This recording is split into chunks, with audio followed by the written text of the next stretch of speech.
तो guys welcome to my YouTube channel. आज का हमारा टॉपिक है एम्फेसिमा। आज हम डिस्कस करेंगे एम्फेसिमा के बारे में। Let's start. एम्फेसिमा हमारी रेस्पिरेटरी डिजीज कंडीशन है जो हमारे रेस्पिरेटरी सिस्टम को इफेक्ट करता है।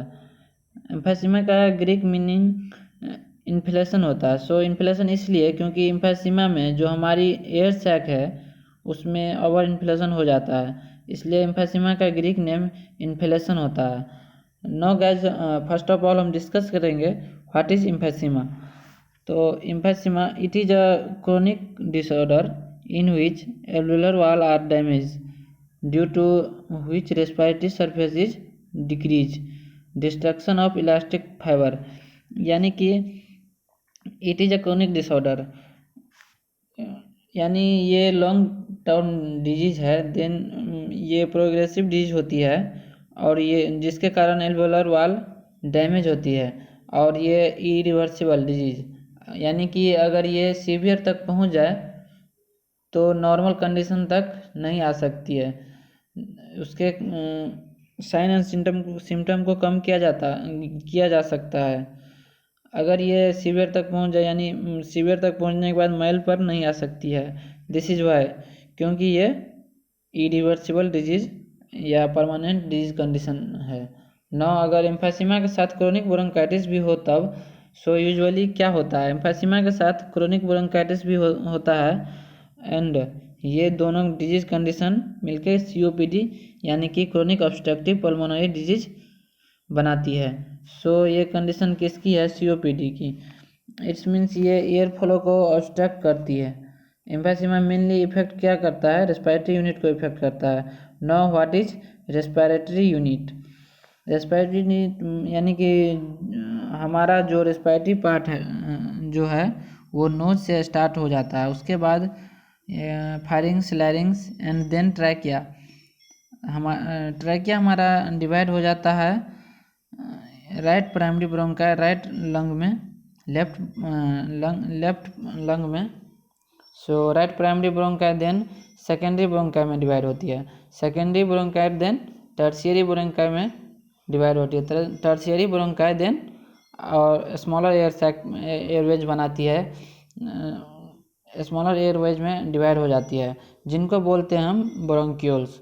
सबसे पहले जो ब्रोंक्यूल्स आती है उसको टर्मिनल ब्रोंक्यूल्स बोलते हैं। नोज से लेकर टर्मिनल ब्रोंक्यूल तक कंडक्टिंग जोन रहता है। देन उसके बाद रेस्पिरेटरी ब्रोंक्यूल आती है।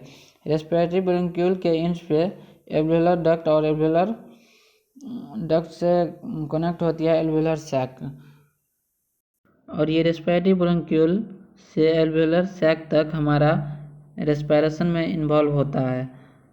तो अब हम लोग देखेंगे कि एम्फेसिमा का टाइप कितना होता है। तो मेनली एम्फेसिमा के 3 टाइप होते हैं, सेंट्री एक्नियर, पैन एक्नियर और पैरासेप्टल।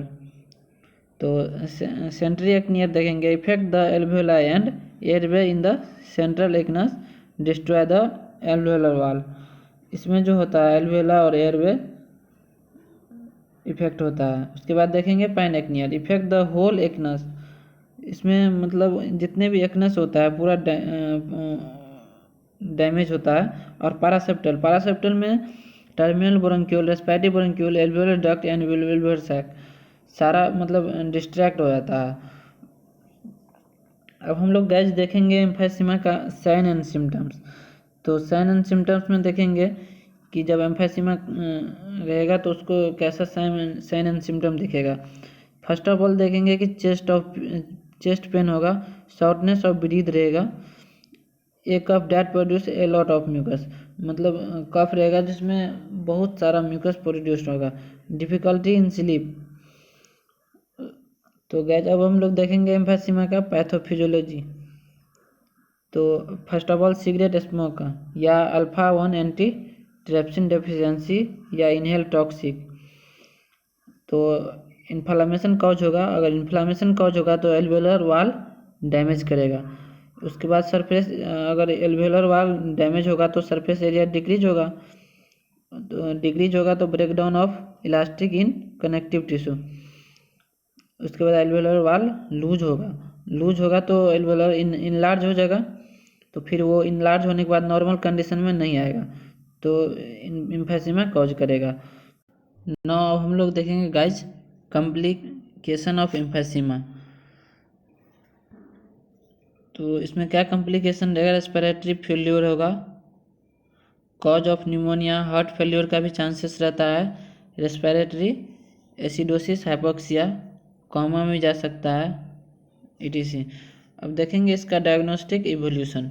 तो डायग्नोस्टिक इवोल्यूशन में सबसे फर्स्ट ऑफ ऑल हम पेशेंट का हिस्ट्री कलेक्शन करेंगे, फिर फिजिकल एग्जामिनेशन जैसे यानी कि chest x ray, arterial blood gases analysis करेंगे, ब्लड टेस्ट करेंगे, लंग्स फंक्शन टेस्ट करेंगे। उसके बाद हम देखते हैं प्रिवेंशन, उसके बचाव के लिए हम उसको stop smoking, avoid respiratory irritants, protect your self from cold air, मतलब ठंडी हवा से अपने आप को बचाने को बोलेंगे, wearing mask, personal hygiene maintain करने को बोलेंगे। अब उसका ट्रीटमेंट देखते हैं, give bronchodilator, bronchodilator exam Atrovent, prevent, etc। उसको एंटी इन्फ्लामेटरी मेडिकेशन देंगे यानी एंटीबायोटिक, फिर ऑक्सीजन थेरापी देंगे क्योंकि उसको सांस लेने में कठिनाई होती है।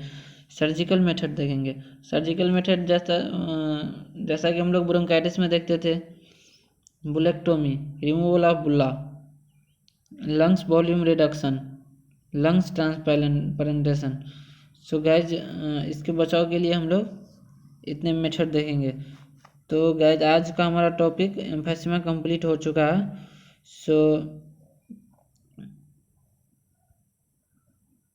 सो गाइज मिलते हैं हम लोग नेक्स्ट लेक्चर में। सो बाय बाय गाइज।